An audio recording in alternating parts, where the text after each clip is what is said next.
Uma princesa de Marte. Capítulo 09. Eu aprendo o idioma. Quando me recuperei, olhei para Sola, que havia testemunhado o encontro, e fiquei surpreso ao notar a estranha expressão em seu semblante normalmente inexpressivo. O que ela estava a pensar, eu não saberia dizer por ainda ter aprendido muito pouco do idioma marciano, apenas o suficiente para satisfazer minhas necessidades diárias. Ao alcançar o portal do edifício, uma estranha surpresa me esperava. Um guerreiro se aproximou carregando armas, ornamentos e equipamentos como os céus. Ele os ofereceu a mim com algumas palavras inteligíveis e uma atitude ao mesmo tempo respeitosa e ameaçadora. Mais tarde, Sola, com a ajuda de várias outras mulheres, remodelou os ornamentos para que servissem minhas proporções menores e, após completarem o trabalho, pude sair vestido com todo o meu arsenal para a guerra. A partir de então, Sola me instruiu nos mistérios das diversas armas, e passei várias horas, todos os dias, praticando na praça com os jovens marcianos.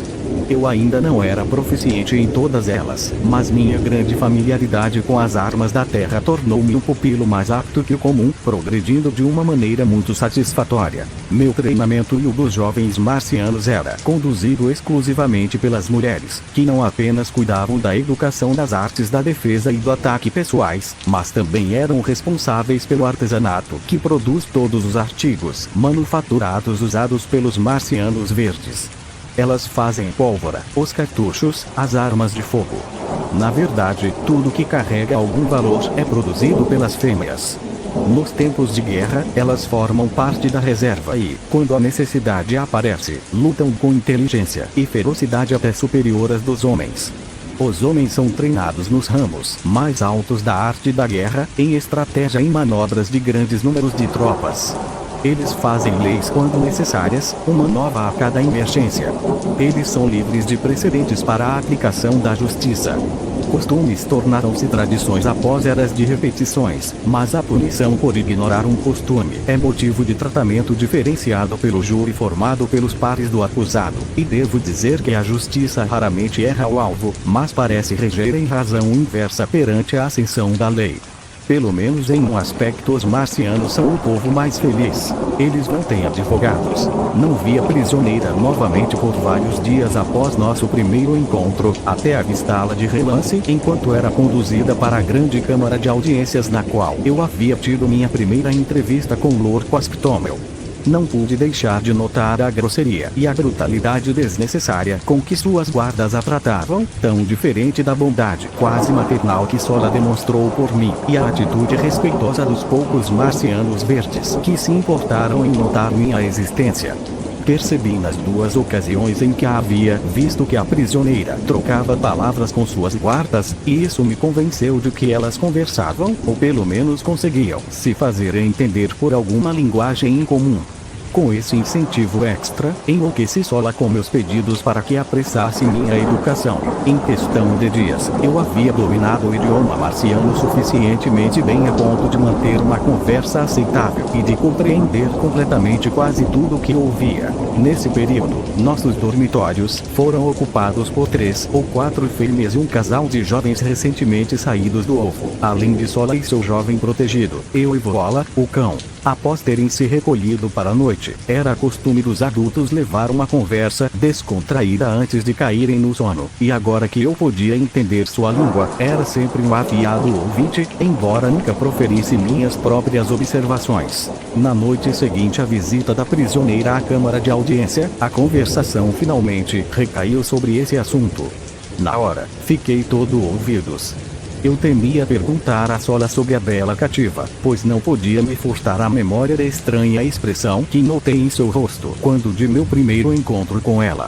Eu não saberia dizer se ela denotava ciúmes, mas julgando as coisas por padrões mundanos, como ainda fazia, achei mais seguro fingir indiferença sobre o assunto até que eu pudesse definir com mais certeza a atitude de Sola em relação ao meu objeto de solicitude. Sarcoja, uma das mulheres mais velhas que dividia nosso domicílio, estivera presente na audiência como uma das guardas da cativa, e foi para ela que a pergunta foi dirigida. Quando vamos nos deliciar com o derradeiro sofrimento da vermelha?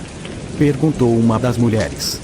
Ou será que Lord Quasptomel Jed pretende mantê-la como refém? Eles decidiram levá-la conosco de volta a Tark e exibi-la agonizar nos grandes jogos perante Talajos, respondeu Sarcoja. Qual seria um meio de libertá-la? Perguntou Sola. Ela é tão pequena, tão linda. Eu esperava que fossem mantê-la como refém. Sarcoja e as outras mulheres rosnaram enraivecidas diante dessa evidência de fraqueza da parte de Sola. É triste, Sola, que você não tenha nascido 1 milhão de anos atrás, disparou Sarcoja, quando todos os espaços ocos da Terra eram cheios de água e as pessoas eram tão leves quanto o material sobre o qual velejavam. Hoje, nós progredimos a um ponto em que tais sentimentos indicam fraqueza e atavismo. Não será bom permitir que Tarkas saiba que você guarda tais sentimentos degenerados, porque temo que assim ele não confiará a alguém como você as sérias responsabilidades da maternidade. Não vejo nada de errado com minha expressão de interesse por essa mulher vermelha, retorquiu Sola. Ela nunca nos machucou ou nos machucaria caso caíssemos em suas mãos.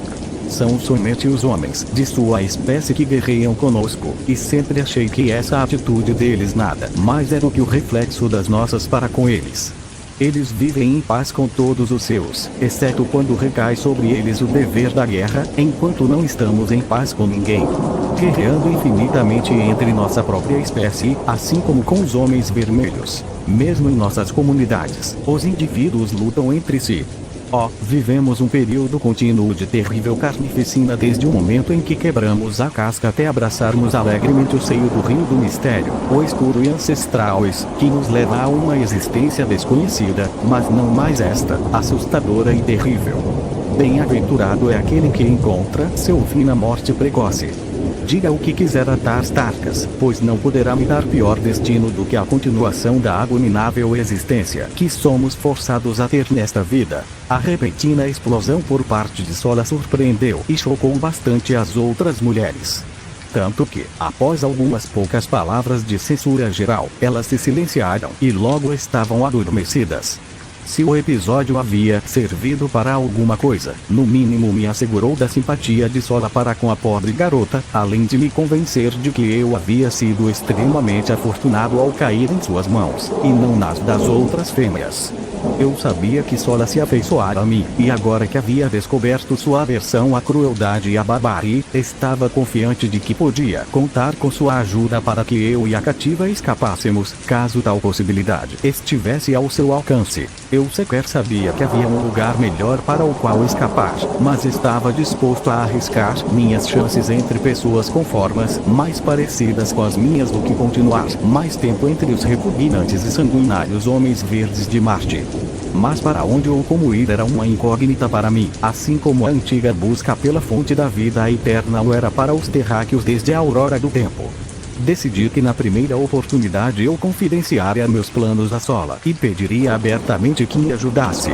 Com essa decisão fortemente tomada, me virei sobre minhas sedas e peles e dormi o sono pesado e revigorante de Marte.